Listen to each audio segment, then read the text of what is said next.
Filoteia. São Francisco de Sales. Parte 3. Capítulos 6 e 7. Capítulo 6. A humildade nos faz amar a nossa própria abjeção. Passando adiante, Filoteia, digo-te que deves amar em tudo e sempre a tua própria abjeção. Perguntar-me-ás talvez o que chamo amar a sua própria abjeção, e é isso que começo a explicar-te. Estes dois termos, abjeção e humildade, na língua latina, têm a mesma significação. Assim, a Santíssima Virgem, exclamando em seu sagrado cântico que todas as gerações proclamarão a sua bem-aventurança, porque o Senhor olhou para a sua humildade. Quer dizer-vos que Deus se dignou lançar os olhos sobre a sua pequenez e abjeção, para acumular de suas graças e glórias.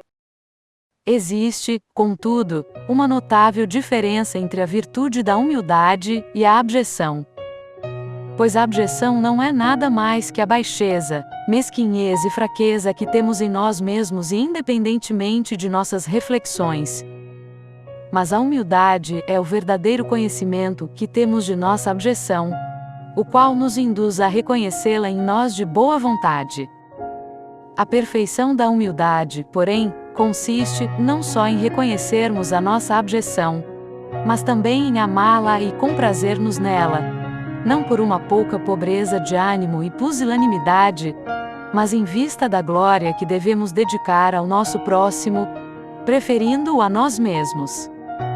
E esta humildade é que te recomendo encarecidamente, e, para melhor a entenderes na prática, é bom que consideres que, entre os males que temos que sofrer, uns são abjetos e humilhantes e outros honrosos, e que muitas pessoas se dão por satisfeitas com os honrosos, mas poucas se conformam com os que desonram.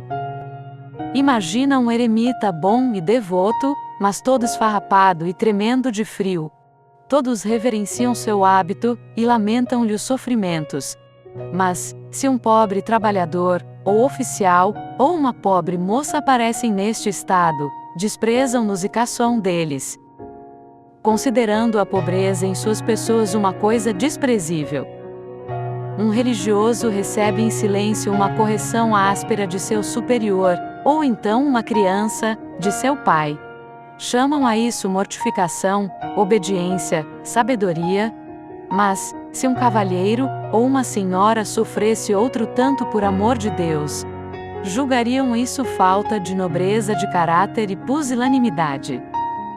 Um outro mal anexo à abjeção é o seguinte: uma pessoa tem um cancro no baço, e outra, no rosto. Aquela tem só a doença, mas esta, além da doença, sofre-lhe o desprezo e a abjeção. Digo, portanto, que cumpre não só amar o sofrimento, que é o exercício da paciência, mas que cumpre também amar a abjeção, que é o perfeito exercício da humildade. Acresce que tanto há virtudes abjetas como honrosas.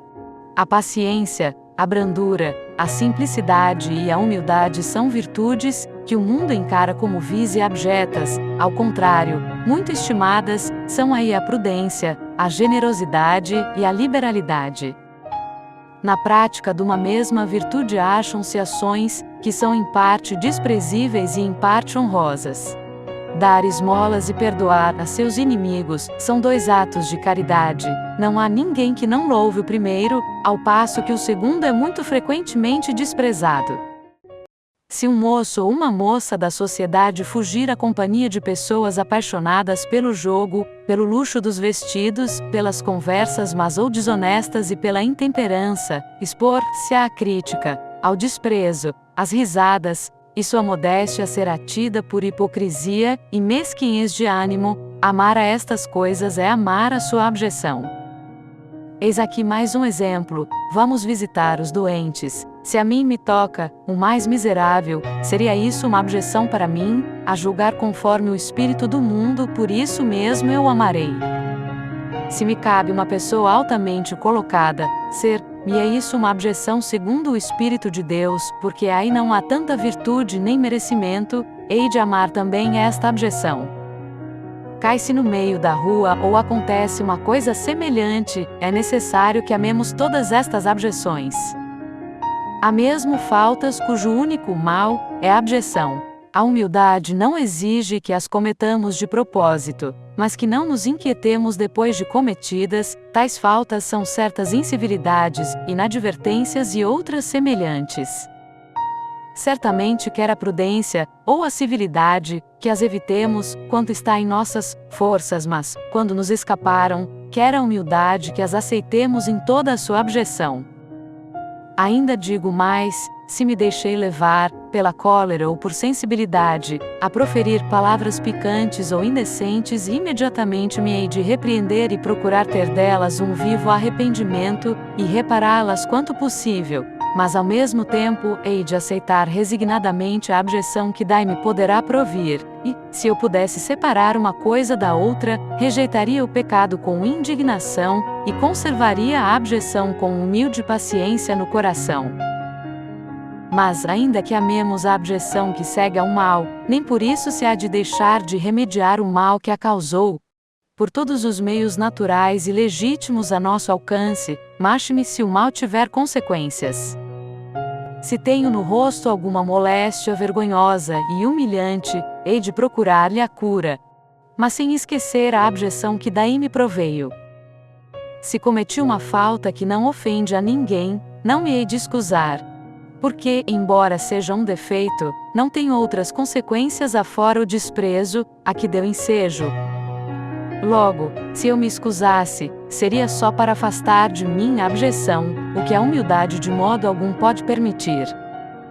Mas, se por inadvertência, ou mau humor ofendi ou escandalizei alguém, reparei a minha falta, excusando-me com toda a sinceridade, porque o mal cometido ainda subsiste, e a caridade me obriga a destruí-lo quanto puder.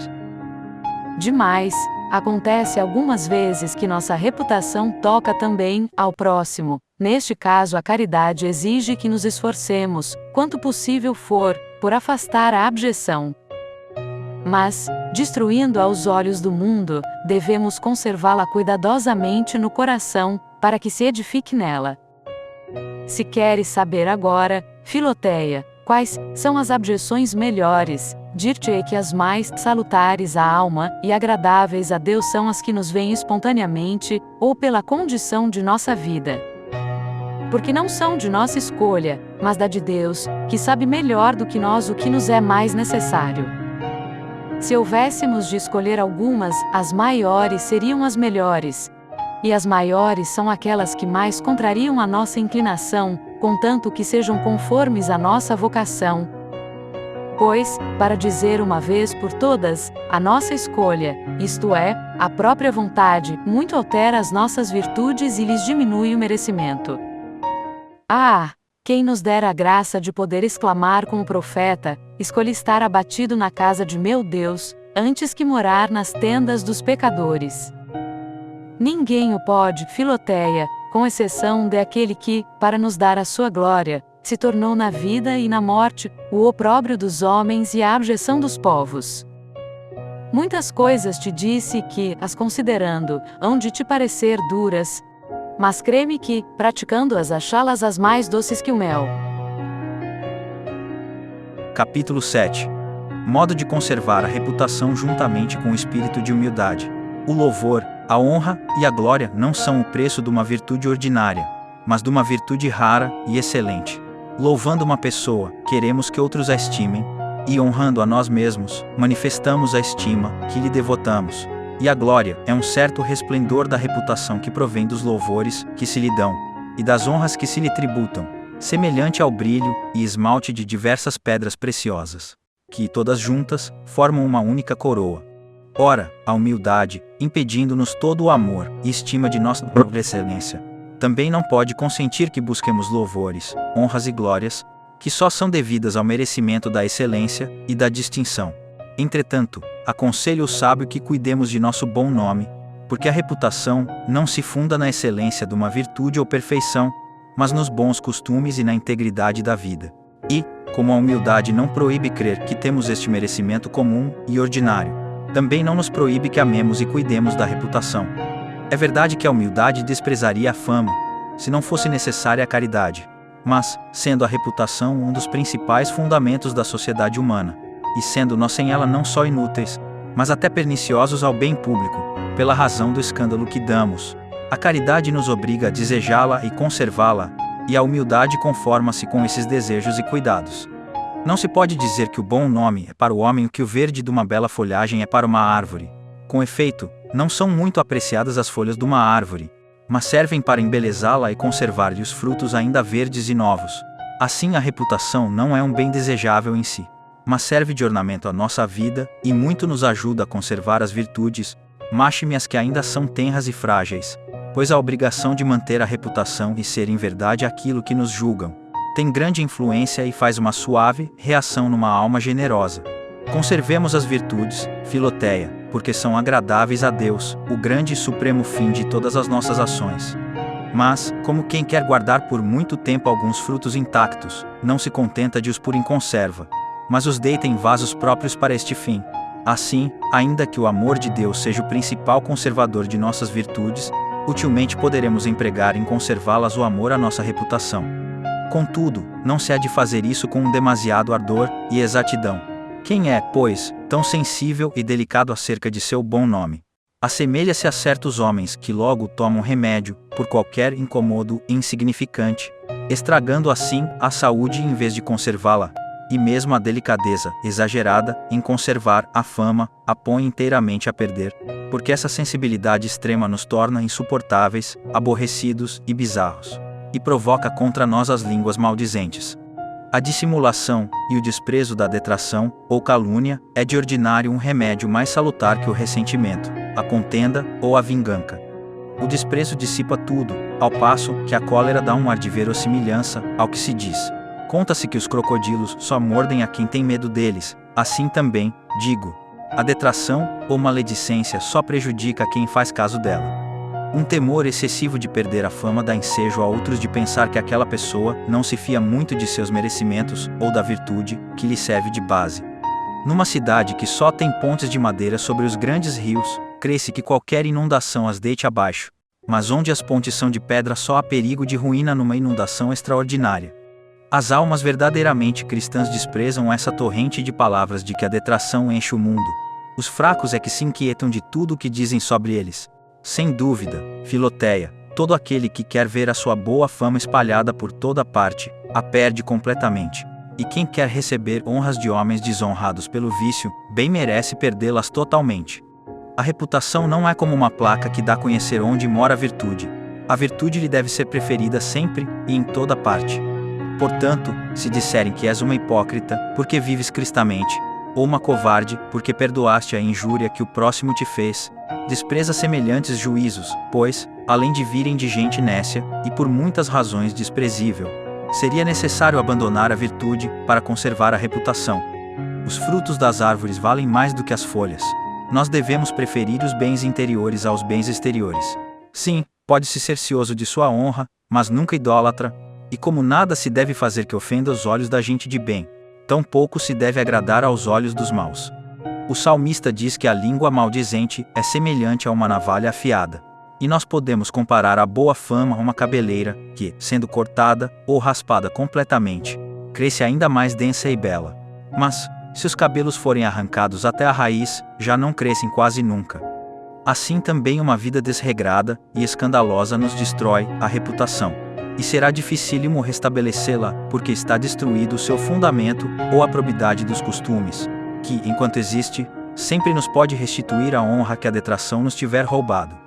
Cumpre, portanto, deixar uma conversa vã, uma companhia inútil, uma amizade frívola, um divertimento, um prazer, se a reputação sofre com isso, posto que valha muito mais que estas satisfações humanas.